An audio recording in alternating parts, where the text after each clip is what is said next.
ബിനിൽ ചില പരാമർശങ്ങൾ മാത്രമാണ് എന്ന സർക്കാരിൻ്റെ ന്യായീകരണം, ഒപ്പം ഇത് ഇനി കോടതി തീരുമാനിക്കട്ടെ എന്ന് കരുതിയ സർക്കാരിൻ്റെ തന്ത്രം, ഇതെല്ലാം കോടതിക്ക് മുന്നിൽ പരാജയപ്പെടുകയായിരുന്നു എന്നല്ലേ? അതിവിഷി ഹേമ കമ്മിറ്റി റിപ്പോർട്ട് പ്രത്യേക ബെഞ്ച് പരിഗണിച്ചപ്പോൾ പുറത്തു വന്ന പല വിവരങ്ങളും ഞെട്ടിപ്പിക്കുന്നതാണ്. കാരണം നമ്മൾ നേരത്തെ പൊതുസമൂഹവും മാധ്യമങ്ങളും എല്ലാം സർക്കാരിന് മുന്നിൽ ഉയർത്തിയ ചോദ്യങ്ങളുണ്ട്. ഈ ഹേമ കമ്മിറ്റി റിപ്പോർട്ടിൽ പുറത്തു വന്നിട്ടുള്ള വെളിവാക്കപ്പെടുന്ന ഗുരുതര സ്വഭാവമുള്ള കുറ്റകൃത്യങ്ങൾ, അതിൽ എന്തുകൊണ്ട് സർക്കാർ ഒരു നിയമ നടപടിക്ക് തുനിഞ്ഞില്ല എന്നതായിരുന്നു മാധ്യമങ്ങളടക്കം ഉന്നയിച്ച ചോദ്യം. അത് തന്നെയാണ് ഇന്ന് ഹൈക്കോടതി തുടക്കത്തിൽ തന്നെ ഉന്നയിച്ചത്. അതായത് ഞെട്ടിപ്പിക്കുന്ന വിവരങ്ങളാണ് ഈ റിപ്പോർട്ടിന്റെ ഭാഗമായിട്ടുള്ളത്. 2019 കിട്ടിയ ഈ റിപ്പോർട്ടിന്മേൽ നിങ്ങൾ എന്ത് ചെയ്തു എന്നതാണ് അഡ്വക്കേറ്റ് ജനറലിനോട് കോടതി ചോദിച്ചത്. ആ ഘട്ടത്തിൽ അഡ്വക്കേറ്റ് ജനറൽ പറയാനുണ്ടായിരുന്നത് 2021 ഈ റിപ്പോർട്ട് DGPക്ക് കൈമാറി എന്നത് മാത്രമായിരുന്നു. അവിടെയാണ് അവിടം തൊട്ട് സർക്കാരിന് പിഴച്ചു തുടങ്ങിയായിരുന്നു.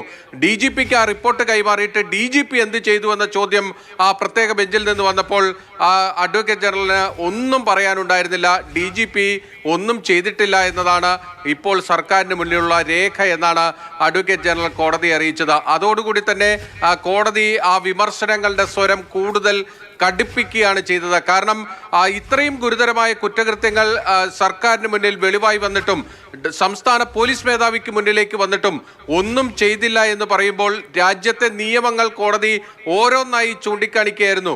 ആ പ്രത്യേക ബെഞ്ചിലുള്ള വനിതാ ജഡ്ജി ജസ്റ്റിസ് CS സുധ, അവർ കീഴ്ക്കോടതിയിൽ നിന്ന് എലിവേറ്റ് ചെയ്ത് വന്ന ജഡ്ജിയാണ്. അവർക്ക് ക്രിമിനൽ നടപടിച്ചട്ടങ്ങളെ കുറിച്ചൊക്കെ നല്ല ധാരണയുള്ള ജഡ്ജിയാണ്. അതുകൊണ്ട് തന്നെ അവർ ചോദിച്ചു, IPC ഒഫൻസുകൾ ഇവിടെ വരുന്നുണ്ട്, പോസ്കോ ഒഫൻസുകൾ ഇതിന്റെ ഭാഗമായിട്ട് വരുന്നതായി കാണുന്നു.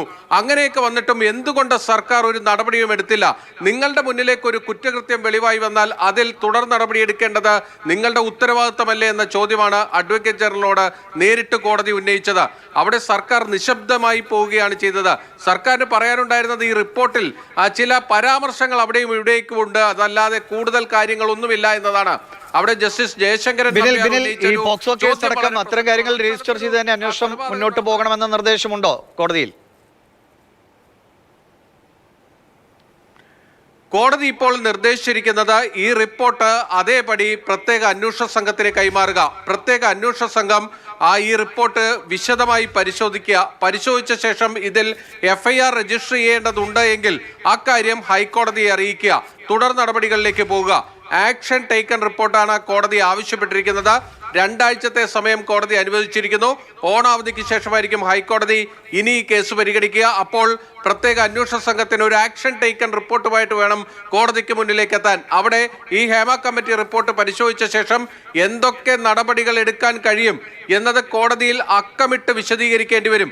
അവിടെ ഒരു പ്രധാനപ്പെട്ട പ്രശ്നമുള്ളത്, ഈ റിപ്പോർട്ട് സംസ്ഥാന പോലീസ് മേധാവിക്ക് നൽകിയ റിപ്പോർട്ട് നമുക്ക് മാധ്യമങ്ങൾക്ക് RTA പ്രകാരം കിട്ടിയ ആ റിപ്പോർട്ടിൽ നിന്ന് കുറച്ചുകൂടി മൂടിവെച്ച ഭാഗങ്ങൾ മാത്രമാണ് ഉള്ളത് എന്നാണ് ഇപ്പോൾ പുറത്തു വരുന്ന വിവരം. ഇതിലെ മൊഴിപ്പകർപ്പുകളോ അതിൻ്റെ മറ്റ് വിശദാംശങ്ങളോ ഇല്ല എന്നതായിരുന്നു ആദ്യഘട്ടത്തിൽ AG കോടതിയിലെടുത്ത നിലപാട്. അങ്ങനെയാണ് കാര്യങ്ങളെങ്കിൽ ഇതിൽ ഹേമ കമ്മിറ്റിയിലേക്ക് SITക്ക് ചെല്ലേണ്ടി വരും. ജസ്റ്റിസ് K ഹേമയോടും ഈ അംഗങ്ങളോടും ഇതിൽ ആരൊക്കെയാണ് മൊഴി നൽകിയിരിക്കുന്നത്, അവർ പറഞ്ഞ കാര്യങ്ങൾ എന്തൊക്കെ എന്നതിൻ്റെ വിശദാംശങ്ങൾ ശേഖരിക്കേണ്ടി വരും.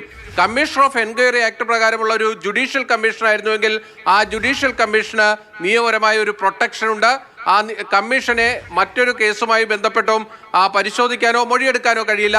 ഇവിടെ ജസ്റ്റിസ് ഹേമ കമ്മിറ്റിക്ക് ആ ജുഡീഷ്യലായിട്ടുള്ള ഒരു പ്രൊട്ടക്ഷൻ ഇല്ല എന്നതൊരു പ്രധാനപ്പെട്ട കാര്യമാണ്. അതുകൊണ്ട് തന്നെ പോലീസിനെ സംബന്ധിച്ചിടത്തോളം ഈ കമ്മിറ്റിയിൽ നിന്ന് വിവരങ്ങൾ ശേഖരിക്കുന്നതിന് വളരെ സങ്കീർണമായ ഒരു സ്ഥിതിയാണ് ഉണ്ടാകുന്നത്. എങ്ങനെയാണ് SITയുടെ അന്വേഷണം മുന്നോട്ട് പോവുക, അതിലെ പരാമർശങ്ങൾ എങ്ങനെ പുറത്തുവരും, എങ്ങനെയാണ് മൊഴിയെടുക്കൽ, അതൊക്കെ വലിയ വിഷയങ്ങളായി മാറും.